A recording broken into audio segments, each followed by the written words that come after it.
They laughed at her the moment she walked into that interview room. "Unqualified," they whispered, pointing at her worn-out shoes and second-hand blazer. But what happened next? It shocked every single person in that office. Because by the end of that day, the CEO would stand up, hand her the keys to the entire company, and call her the most valuable person they had ever met. You won't believe why. Stay with me till the end. This story will leave you speechless. And before we start, if you love real stories that prove kindness and hard work can change everything, hit that like button and subscribe to Keenness Stories so you never miss a life-changing moment.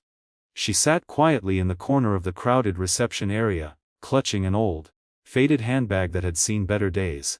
The room was filled with confident faces, men and women in polished suits, scrolling on their latest smartphones, laughing casually as if they already owned the job. She kept her eyes down, avoiding their stares. Her name was Ayesha, and this interview was supposed to be her big chance. But life had a strange way of stacking the odds against her. From the very beginning of that day, everything seemed wrong. Her only pair of shoes had worn-out soles, and the blazer she wore was 2 sizes too big, borrowed from a neighbor just so she could look professional. She didn't have an expensive perfume or a shiny laptop bag. She didn't have years of corporate experience. What she had was determination and a heart full of hope. But as soon as she walked into that waiting area, she felt the judgmental eyes piercing through her.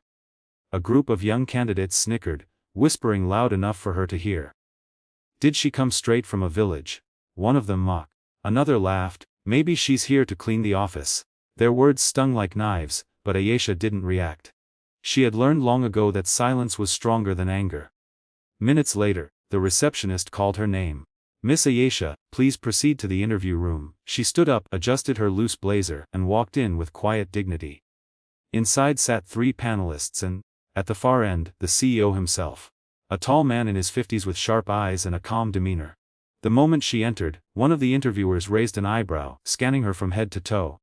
"Please, take a seat," they said, but their tone lacked warmth. Ayesha sat, her hands trembling slightly, her resume neatly placed on the table. "So, Ayesha," the first interviewer began, flipping through her resume with an unimpressed look. "You don't seem to have the qualifications we're looking for. No elite university, no corporate background, no major achievements. What makes you think you're fit for this position?" His words dripped with condescension. The other interviewer smirked, waiting for her to stumble. She took a deep breath and replied softly, "Sir, I may not have big degrees, but I have something that can't be taught in any classroom. Commitment, resilience, and the ability to solve problems when there are no resources. I've spent my entire life finding solutions where others only see obstacles." Her voice didn't shake. It carried quiet strength. But the interviewers exchanged glances as if they had already decided. One of them chuckled. "That's nice," he said sarcastically, jotting something down. The second interviewer leaned forward. "Frankly, you're not what we expected. We're looking for someone dynamic, modern, sharp. This is a billion-dollar company, not a charity." Ayesha nodded slowly. She didn't argue, but something inside her kept her calm. She knew something they didn't. And it wasn't arrogance, it was truth. She had built businesses before, though no one here knew it. She had led teams bigger than this entire company. But under a different name.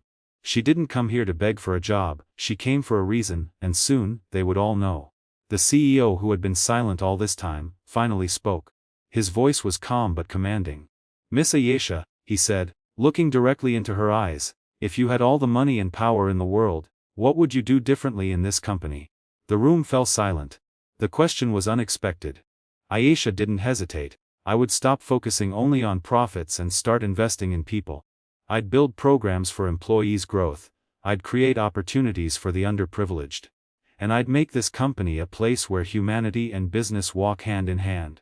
Because a company that only chases numbers eventually loses its soul." For the first time, the CEO smiled faintly. The other interviewers shifted uncomfortably.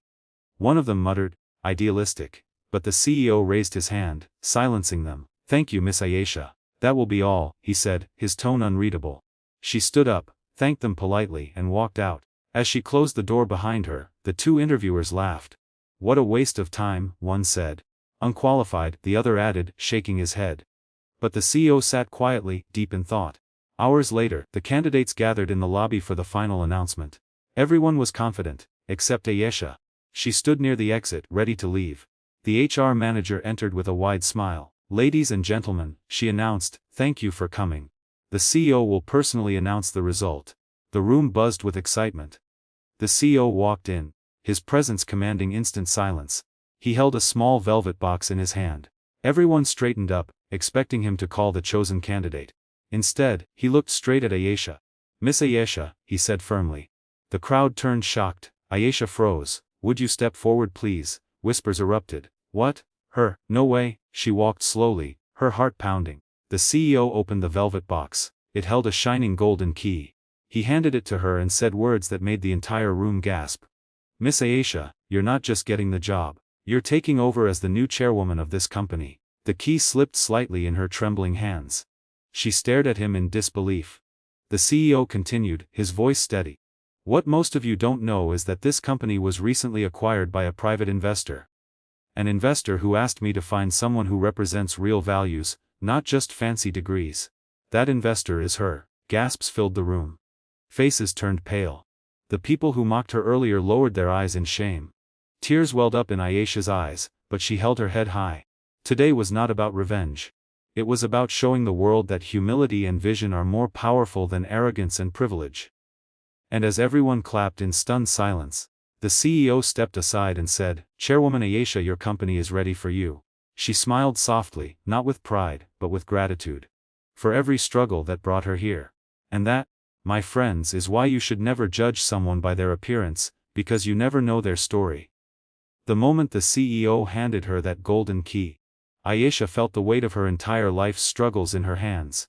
For a second, she thought this had to be a dream. How could a woman who once walked for miles just to fetch water for her family now hold the key to $1 billion company? But it was real. Every face in the room told her so. Those same people who had laughed at her only hours ago now stared in stunned silence, their confidence shattered, their arrogance replaced with disbelief. And in that moment, Ayesha understood something profound. Life doesn't measure your worth by what you wear, where you come from, or the degrees hanging on your wall. It measures it by your resilience, your vision, and your heart. As she stood there, applause slowly filled the room. Some clapped sincerely, while others clapped because they didn't know what else to do.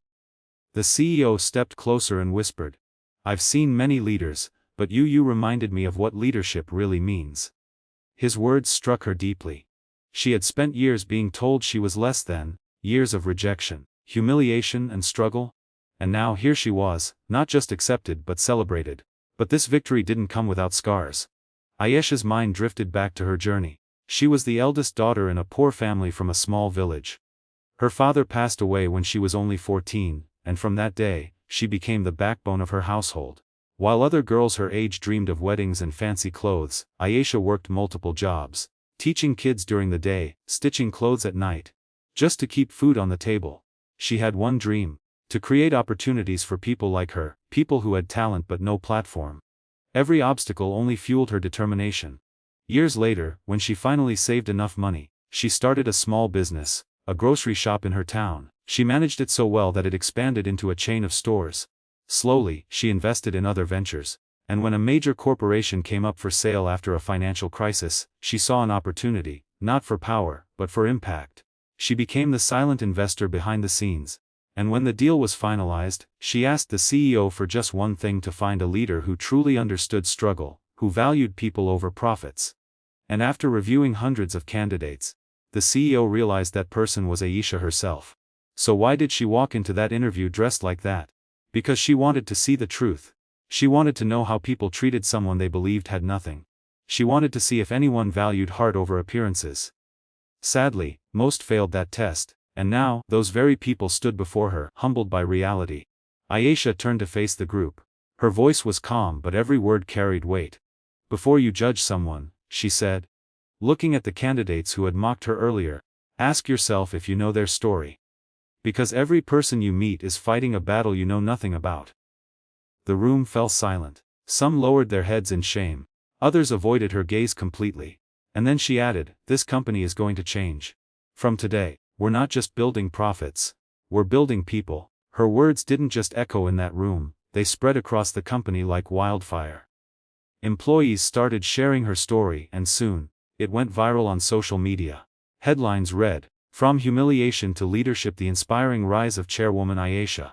Messages of love and respect poured in from all over the world. People saw her not as a businesswoman, but as a symbol of hope.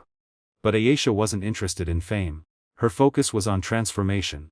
She launched scholarship programs for underprivileged students, started skill development centers for women, and introduced mental health support for employees. She made sure no one in her company would ever feel the way she once felt, small, invisible, unworthy. And the impact was magical. Employee productivity soared, the work culture bloomed, and within a year, the company doubled its profits. Not because of greed, but because of kindness. One day, the same CEO who had given her the key walked into her office with a proud smile. "Do you realize what you've done?" he asked. Aisha looked at him humbly and replied, "I didn't do it alone. People did it." "When you believe in people, they surprise you." He nodded. "You've proven something to the world, that real leadership is not about power, it's about empathy. And that, my friends, is the heart of this story. A woman who was called unqualified, turned out to be the most qualified of all. Not because of what was on paper, but because of what was in her soul. She didn't just lead a company, she led a revolution of kindness in a world that had forgotten what it meant to be human. If this story inspired you even a little, please do me a favor. Hit the like button right now and subscribe to Kindness Stories for more real-life tales that prove goodness still exists in this world. Thank you for watching, and remember, never underestimate the power of humility, because one day, it might just change the world.